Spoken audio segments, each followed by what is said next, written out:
streetnews.it siamo qui con una bellezza venerea, direi. Francesca Giuliano, ciao. Buonasera a tutti.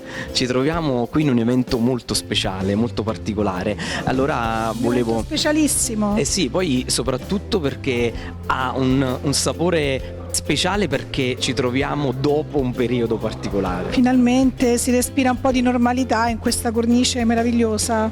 Il tuo percorso artistico è sbocciato in una trasmissione direi esilarante come Avanti un altro, dove interpretavi un ruolo particolare. Sì, ancora lo interpreto e adesso ci sono delle repliche, ma ancora sono un personaggio di Avanti un altro, e in questi giorni mi rivedrete in delle repliche molto interessanti in cui mi vedrete protagonista, quindi seguite nei prossimi giorni Avanti un altro. E te sei la Miss? Io sono la Miss anni 50, sono il personaggio che fa anni 50, quindi tutte le domande inerenti a quell'epoca. Ma tu ti senti anche un po', cioè ti senti Sì, proprio così? Io penso che mi abbiano scelta proprio per questo, perché insomma diciamo che nel modo in cui mi vesto, in cui mi pongo, in cui mi trucco, mi pettino, in questo caso non è opera mia ma di una truccatrice formidabile che è Rosa, diciamo che sì, fa parte di me, è sempre stata parte di me, mi sento molto pin-up, ecco.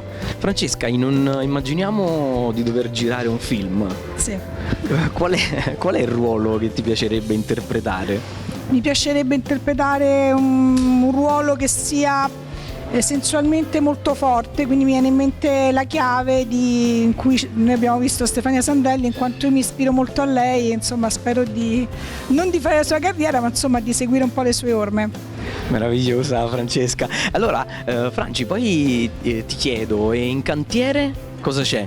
Allora, diciamo che mi sta corteggiando la Rai. Avete rischiato di vedermi su Rai 2. Adesso sta partendo un quiz. Ti ringrazio. Grazie. Francesca Giuliano, meravigliosa. Grazie a voi. E ti porgiamo i nostri saluti. Grazie per essere stata con noi qui su streetnews.it. Grazie streetnews.it. Grazie.